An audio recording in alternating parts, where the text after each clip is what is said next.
It was a Motel 6 on I-80 just west of Lincoln, Nebraska. The snow that began at mid-afternoon had faded the signs of virulent yellow to a kinder pastel shade as the light ran out of the January dusk. The wind was closing in on that quality of empty amplification one encounters only in the country's flat midsection, usually in wintertime. That meant nothing but discomfort now. But if big snow came tonight, the weather forecasters couldn't seem to make up their minds, then the interstate would be shut down by morning. That was nothing to Alfie Zimmer. He got his key from a man in a red vest and drove down to the end of the long cinder block building. He had been selling in the Midwest for 20 years and had formulated 4 basic rules about securing his night's rest. First, always reserve ahead. Second, reserve at a franchise motel if possible. Your Holiday Inn, your Ramada Inn, Comfort Inn, Motel 6. Third, always ask for a room on the end. That way, the worst you could have is one set of noisy neighbors. Last, ask for a room that begins with a 1. Alfie was 44, too old to be fucking truck stop whores, eating chicken fried steak, or hauling his luggage upstairs. These days, the rooms on the first floor were usually reserved for non-smokers. Alfie rented them and smoked anyway. Someone had taken the space in front of room 190. All the spaces along the building were taken. Alfie wasn't surprised. You could make a reservation, guarantee it, but if you arrived late on a day like this was after 4 p.m., you had to park and walk.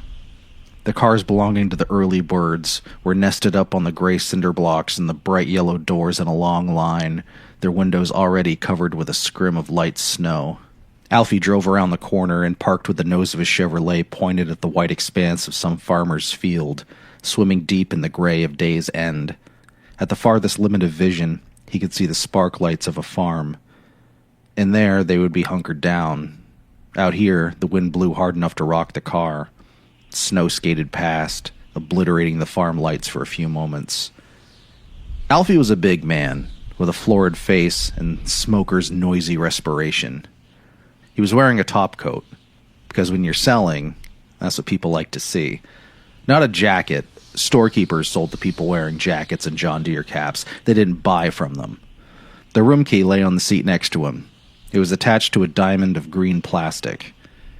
The key was a real key, not a mag card. On the radio, Clint Black was singing Nothing But the Taillights. It was a country song. Lincoln had an FM rocker now, but rock and roll music didn't seem right to Alfie. Not out here, where if you switched over to AM, you could still hear angry old men calling down hellfire. He shut off the engine, put the key to 190 in his pocket, and checked to make sure he still had his notebook in there, too. His old pal. Save Russian Jews, he said, reminding himself. Collect valuable prizes. He got out of the car and a gust of wind hit him hard, rocking him back on his heels, flapping his pants around his legs, making him laugh a smoker's surprised rattlebox laugh. His samples were in the trunk, but he wouldn't need them tonight. No, not tonight at all. He took his suitcase and his briefcase out of the back seat, shut the door, then pushed the black button on his key fob, the one that locks all the doors. The red one set off an alarm, what you're supposed to use if you're going to be mugged. Alfie had never been mugged. He guessed that few salesmen of gourmet foods were, especially in this part of the country. There was a market for gourmet foods in Nebraska, Iowa, Oklahoma, and Kansas, even in the Dakotas, although many might not believe it. Alfie had done quite well, especially over the last 2 years as he got to know the market's deeper creases. But it was never going to equal the market for, let's say, fertilizer, which he could smell even now on the winter's wind that was freezing his cheeks and turning them an even darker shade of red. He stood where he was a moment longer, waiting for the wind to drop. It did, and he could see the spark lights again. The farmhouse. And it was possible that behind those lights, some farmer's wife was even now heating up a pot of cottager's split pea soup, or maybe microwaving a cottager shepherd's pie or chicken francois. It was possible as hell. While her husband watched the early news with his shoes off and his sock feet on the hassock, and overhead their son played a video game on his GameCube, and their daughter sat in the tub chin-deep in fragrant bubbles, her hair tied up with a ribbon reading The Golden Compass by Philip Pullman, or perhaps one of the Harry Potter books, which were favorites of Alfie's daughter, Carlene. All that going on behind the spark lights, some family's universal joint turning smoothly in its socket. But between them and the edge of this parking lot was a mile and a half of flat field, white in the running away light of a low sky, comatose with the season. Alfie briefly imagined himself walking into the field in his city shoes, his briefcase in one hand and his suitcase in the other, working his way across the frozen furrows, finally arriving, knocking. The door would be opened and he would smell pea soup, that good hearty smell, and hear the KETV meteorologist in the other room saying, "But now look at this low-pressure system just coming over the Rockies." And what would Alfie say to the farmer's wife? That he just dropped by for dinner? Would he advise her to save Russian Jews, collect valuable prizes?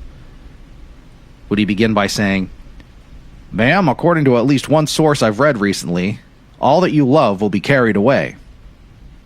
That would be a good conversation opener, sure to interest the farmer's wife and the wayfaring stranger who had just walked across her husband's east field to knock on her door. And when she invited him to step in to tell her more, he could open his briefcase and give her a couple of his sample books. Tell her that once she discovered the Cottager brand of quick-serve gourmet delicacies, she would almost certainly want to move on to the more sophisticated pleasures of ma mère. And, by the way, did she have a taste for caviar? Many did, even in Nebraska. Freezing. Standing here and freezing. He turned from the field and the sparklights at the far end of it and walked to the motel, moving in careful duck steps so he wouldn't go ass over tea kettle. He had done it before, God knew. Whoops-a-daisy in 100 motel parking lots. He had done most of it before, actually, and suppose that was at least part of the problem. There was an overhang, so he was able to get out of the snow. There was a Coke machine with a sign saying, "Use correct change." There was an ice machine and a snacks machine with candy bars and various kinds of potato chips behind curls of metal like bed springs. There was no "Use correct change" sign on the snacks machine. From the room to the left of the one where he intended to kill himself, Alfie could hear the early news. But it would sound better in that farmhouse over yonder, he was sure of that. The wind boomed. Snow swirled around his city shoes, and then Alfie let himself into his room. The light switch was to the left. He turned it on and shut the door. He knew the room. It was the room of his dreams. It was square. The walls were white. On one was a picture of a small boy in a straw hat, asleep with a fishing pole in his hand. There was a green rug on the floor, a quarter-inch of some nubbly synthetic stuff. It was cold in here right now, but when he pushed the high heat button on the control panel of the climatron beneath the window, the place would warm up fast. Would probably become hot. A counter ran the length of one wall. There was a TV on it. On top of the TV was a piece of cardboard with "One Touch Movies" printed on it. There were twin double beds, each covered with bright gold spreads, that had been tucked under the pillows and then pulled over them, so the pillows looked like the corpses of infants. There was a table between the beds with a Gideon Bible, a TV channel guide, and a flesh-colored phone on it. Beyond the second bed was the door to the bathroom.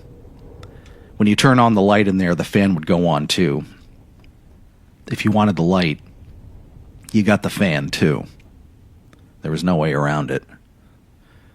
The light itself would be fluorescent, with the ghosts of dead flies inside. On the counter beside the sink there would be a hot plate and a Proctor Silex electric kettle and little packets of instant coffee.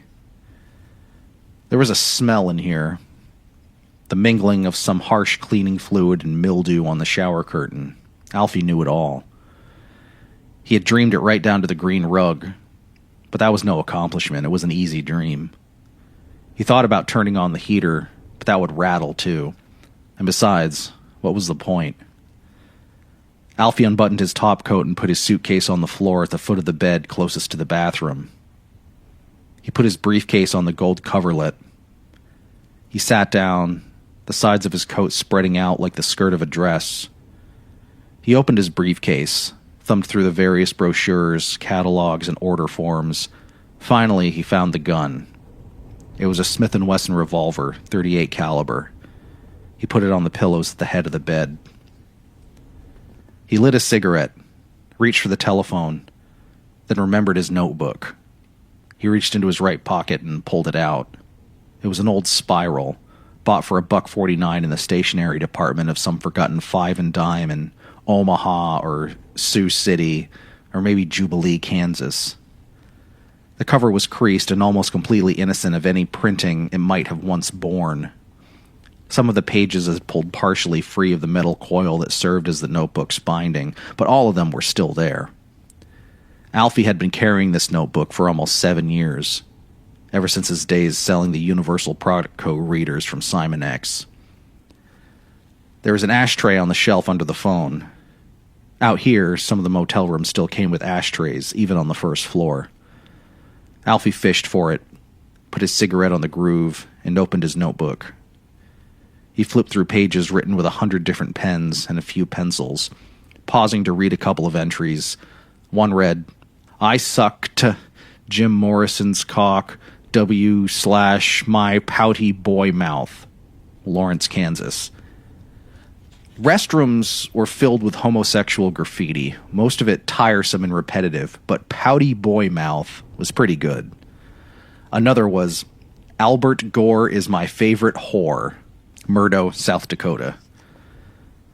The last page, 3/4 of the way through the book, had just 2 entries. "Don't chew the Trojan gum, it tastes just like rubber, Avoca, Indiana." And "Poopy doopy you so loopy, Papillion, Nebraska." Alfie was crazy about that one. Something about the IEIE. And then boom, you got Y. It could have been no more than an illiterate mistake. He was sure that would have been Mora's take on it. But why think like that? What fun is that? No. Alfie preferred, even now, to believe that IEIE, wait for it, Y, was intended construction. Something sneaky but playful, with a feeling of an E.E. Cummings poem. He rummaged through the stuff in his inside coat pocket, feeling papers, an old toll ticket, a bottle of pills, stuff he had quit taking, and at last finding the pen that always hid in the litter. Time to record today's finds. 2 good ones, both from the same rest area. One over the urinal he had used, and the other written with a Sharpie on the map case beside the Have-A-Bite machine.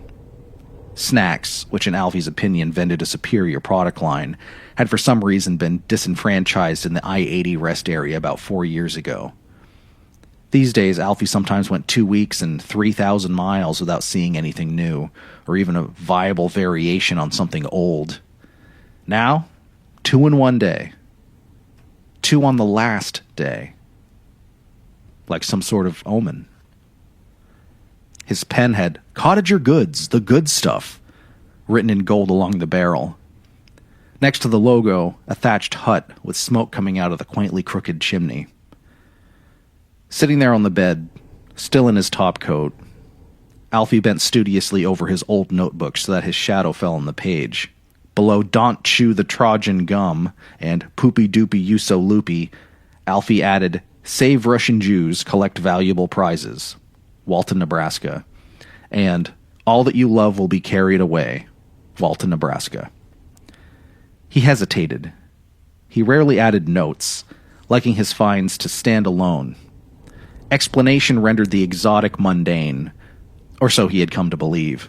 In the early years, he had annotated much more freely, but from time to time a footnote still seemed to be more illuminating than demystifying. He starred the second entry, "All that you love will be carried away, Walton, Nebraska," and drew a line 2 inches above the bottom of the page and wrote "Star." To read this, you must also look at the exit ramp from the Walton rest area back to highway, i.e., at departing transients. He put the pen back in his pocket, wondering why he or anyone would continue anything this close to ending everything. He couldn't think of a single answer. But of course, you went on breathing, too. You couldn't stop it without rough surgery. The wind gusted outside.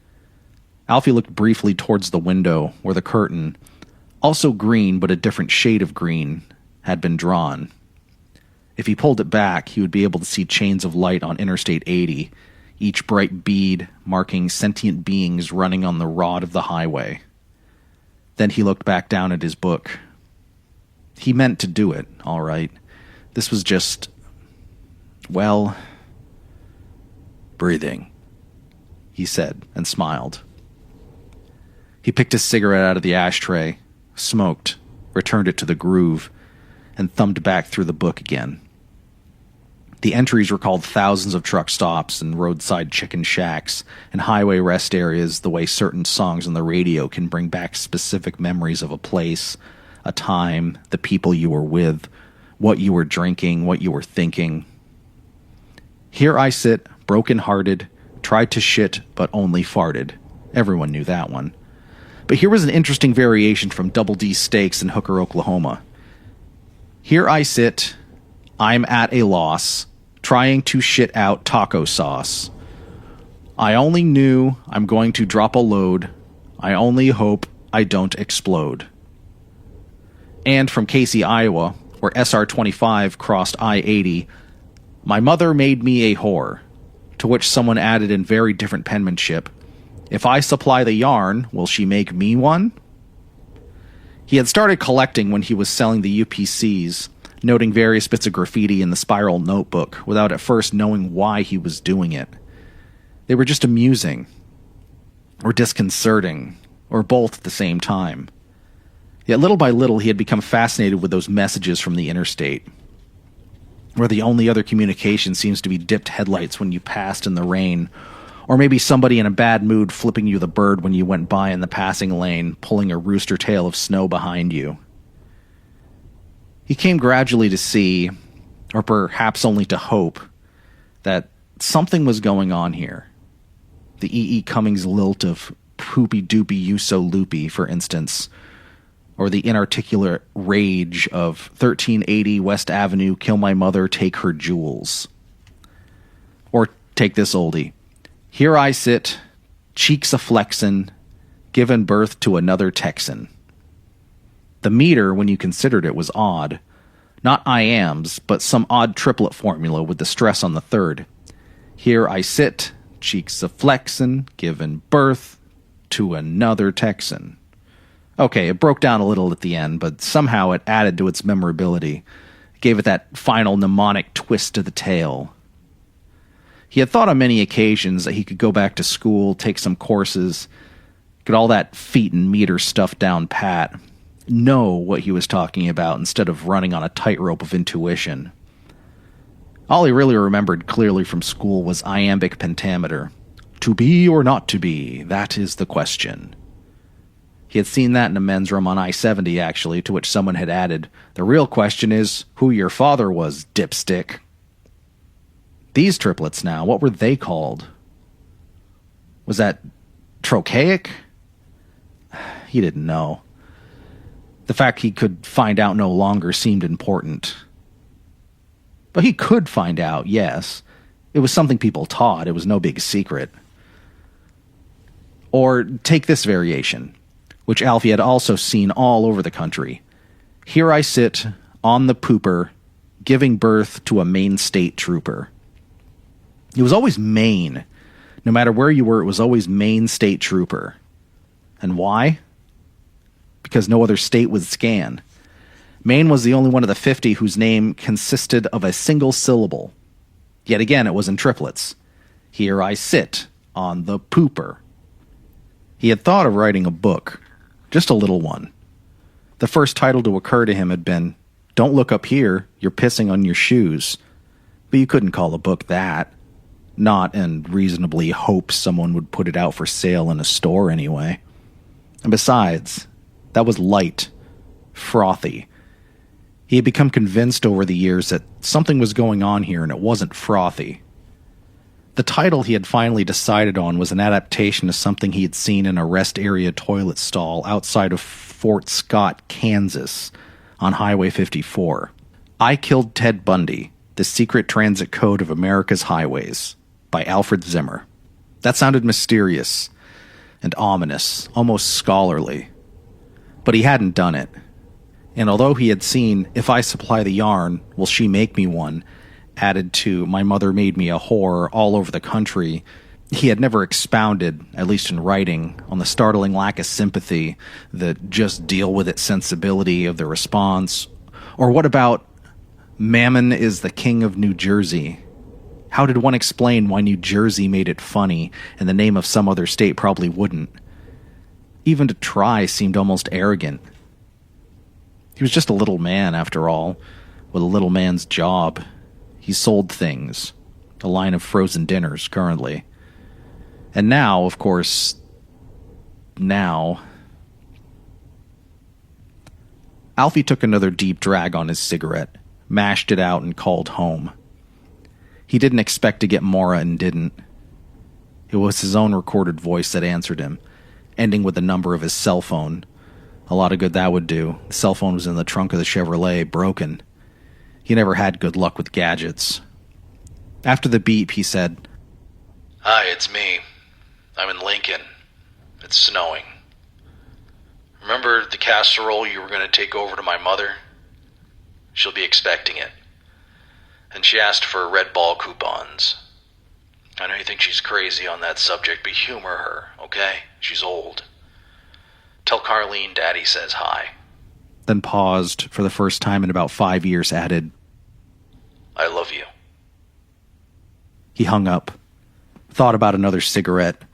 No worries about lung cancer, not now, and decided against it. He put the notebook open to the last page beside the telephone. He picked up the gun and rolled out the cylinder. Fully loaded. He snapped the cylinder back in with a flick of his wrist, then slipped the short barrel into his mouth. It tasted of oil and metal. He thought, here I sit, about to cool it. My plan to eat a fucking bullet. He grinned around the barrel. That was terrible. He never would have written that down in his book. Then another thought occurred to him, and he put the gun back in its trench on the pillow, drew the phone to him again, and once more called home. He waited for his voice to recite the useless cell phone number, then said, "Me again. Don't forget Rambo's appointment at the vet day after tomorrow, okay? Also, the sea jerky strips at night. They really do help his hips. Bye." He hung up and raised the gun again. Before he could put the barrel in his mouth, his eye fell on the notebook. He frowned. He put the gun down. The book was open to the last 4 entries. The first thing anyone responding to the shot would see would be his dead body, sprawled across the bed closet to the bathroom, his head hanging down and bleeding on the nubbly green rug. The second thing, however, would be the spiral notebook, open to the final written page. Alfie imagined some cop, some Nebraska state trooper, who would never be written about on any bathroom wall due to the disciplines of scansion, reading those final entries, perhaps turning the battered old notebook towards him with the tip of his own pen. He would read the first 3 entries: Trojan gum, poopy doopy, save Russian Jews, and dismiss them as insanity. He would read the last line, all that you love will be carried away, and decide that the dead guy had regained a little rationality at the end, just enough to write a halfway sensible suicide note. Alfie didn't like the idea of people thinking he was crazy.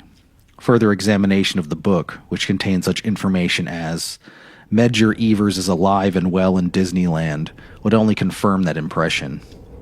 He was not crazy, and the things he had written here over the years weren't crazy either. He was convinced of it. And if he was wrong, if these were the rantings of lunatics, they need to be examined even more closely. That thing about don't look up here, you're pissing on your shoes, for instance, was that humor? Or a growl of rage? He considered using the John to get rid of the notebook, then shook his head.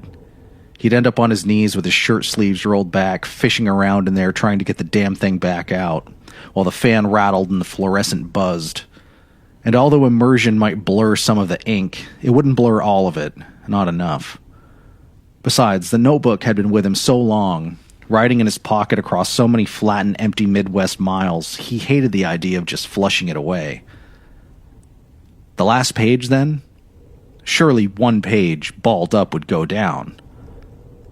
But that would leave the rest for them. There was always a them. To discover. All that clear evidence of an unsound mind. They'd say, lucky he didn't decide to visit a schoolyard with an AK-47, take a bunch of little kids with him. And it would follow Maura like a tin can tied to a dog's tail. Did you hear about her husband?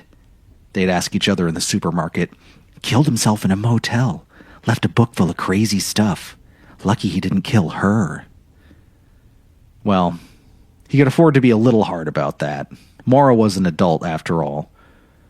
Carlene, on the other hand... Carlene was... Alfie looked at his watch. At her JV basketball game. That's where Carlene was right now.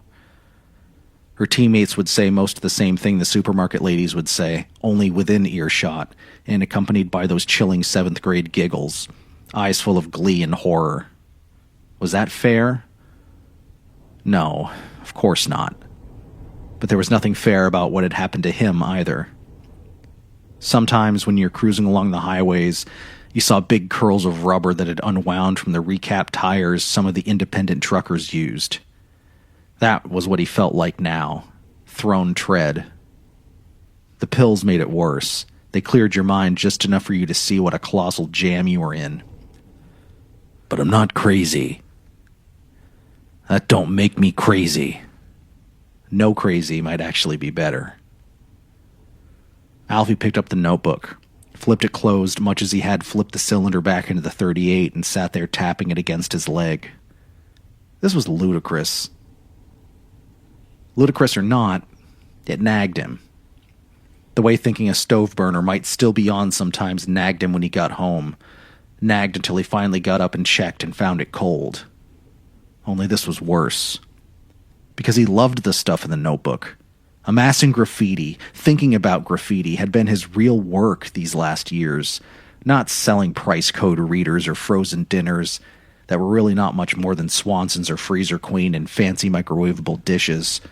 The daffy exuberance of Helen Keller fucked her feller, for instance. Yet the notebook might be a real embarrassment once he was dead. It would be like accidentally hanging yourself in the closet because you were experimenting with a new way of jacking off and got found that way with your shorts under your feet and shit on your ankles. Some of the stuff in his notebook might show up in the newspaper along with his picture. Once upon a time, he would have scoffed at the idea. But in these days, when even Bible Belt newspapers routinely speculated about a mole on the president's penis, the notion was hard to dismiss. Burn it, then? No, he'd set off the goddamn smoke detector. Put it behind the picture on the wall? The picture of the little boy with the fishing pole and the straw hat? Alfie considered this, then nodded slowly. Not a bad idea at all. The spiral notebook might stay there for years. Then someday in the distant future it would drop out. Someone, perhaps a lodger, more likely a maid, would pick it up, curious, would flip through it. What would that person's reaction be? Shock? Amusement?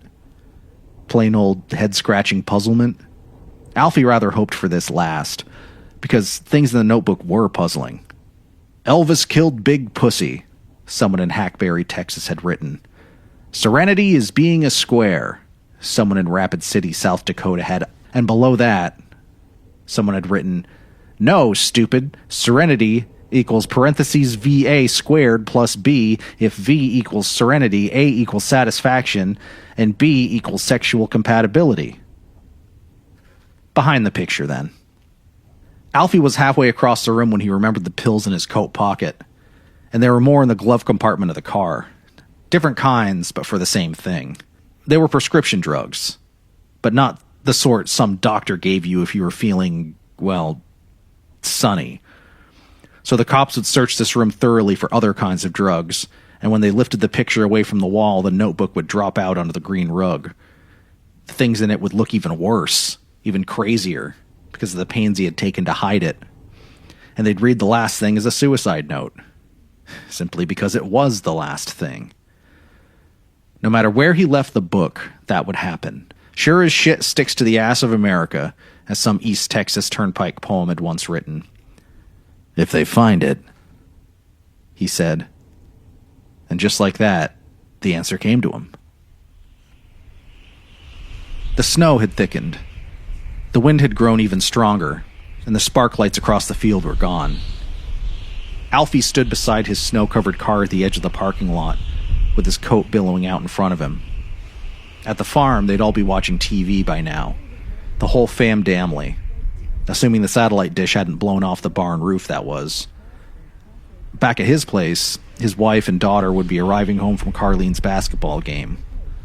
Mara and Carlene lived in a world that had little to do with the interstates, or fast food boxes blowing down the breakdown lanes, and the sound of semis passing you at 70 and 80, even 90 miles an hour like a Doppler whine. He wasn't complaining about it, or hoped he wasn't. He was just pointing it out. Nobody here, even if there is. Someone in Chalk Level, Missouri had written on a shithouse wall. And sometimes, in those rest area bathrooms, there was blood. Mostly just a little. But once he had seen a grimy basin under a scratched steel mirror half filled with it. Did anyone notice? Did anyone report such things?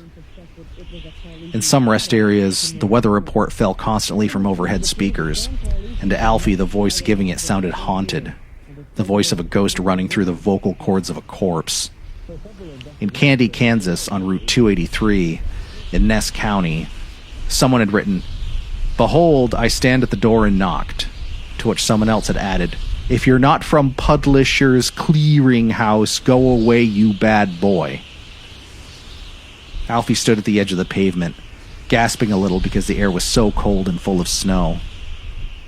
In his left hand, he held the spiral notebook, bent almost double. There was no need to destroy it after all. He would simply throw it into Farmer John's East Field, here on the west side of Lincoln. The wind would help him. The notebook might carry 20 feet on the fly, and the wind could tumble it even farther before it finally fetched up against the side of the furrow and was covered. It would lie there buried all winter, long after his body had been shipped home. In the spring, Farmer John would come out this way on his tractor, the cab filled with the music of Patti Lovelace or George Jones or maybe even Clint Black, and he would plow the spiral notebook under without seeing it, and it would disappear into the scheme of things. Always supposing there was one. Relax. It's all just the rinse cycle. Someone had written beside a payphone on I-35 not far from Cameron, Missouri. Alfie drew the book back to throw it, then lowered his arm. He hated to let it go. There was truth of it. That was the bottom line everyone was always talking about. But things were bad now. He raised his arm again and lowered it again. In his distress and indecision, he began to cry without being aware of it. The wind rushed around him on its way to wherever. He couldn't go on living the way he had been living. He knew that much. Not one more day. And a shot in the mouth would be easier than any living change. He knew that, too. Far easier than struggling to write a book few people, if at all, were likely to read. He raised his arm again, cocked the hand with the notebook in it back to his ear like a pitcher preparing to throw a fastball, then stood like that. An idea had occurred to him. He would count to 60. If the sparklights of the farmhouse reappeared at any time during that count, he would try to write the book. To write a book like that, he thought, you'd have to begin by talking about how it was to measure distance in green mile markers, and the very width of the land, and how the wind sounded when you got out of your car at one of those rest areas in Oklahoma or North Dakota. How it almost sounded like words. You'd have to explicate the silence, and how the bathrooms always smell of piss and the great hollow farts of departed travelers, and how in that silence the voices on the walls began to speak, the voices of those who had written and then moved on. The telling would hurt. but if the wind dropped and the spark lights of the farm came back, he'd do it anyway. If they didn't, he'd throw the notebook into the field, go back into room 190, just hang a left at the snack machine, and shoot himself as planned. Either way. Alfie stood there counting to 60 inside his head, waiting to see if the wind would drop. The end.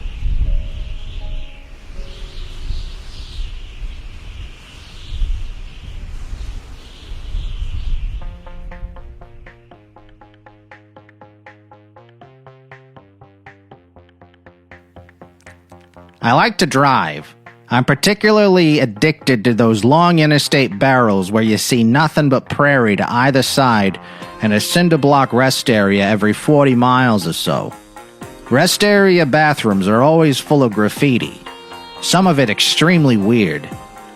I started to collect these dispatches from nowhere, keeping them in a pocket notebook I got off the internet. There are 2 or 3 websites dedicated to them, and finally found the story in which they belonged. And this is it. I don't know if it's good or not, but I cared very much for the lonely man at its center, and I really hope things turned out okay for him.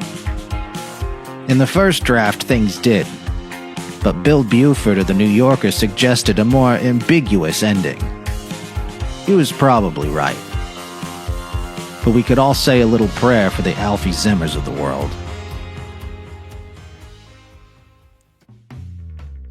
Thank you for listening. STS Media is produced at Milt House Studios in Milton, Vermont, casting around the globe to your frontal lobe wherever podcasts are found, and on YouTube as Stories Telling Stories. Please like and subscribe so we can continue making this content for you ad-free and without commercial interruptions. Let us know what story you'd like to see us feature next. You can help us keep the show sponsor-free by supporting us on Patreon for $1 a month or more. What's the best piece of bathroom graffiti you've ever seen? Let us know in the comment section down below. And until next time, we'll see you again real soon.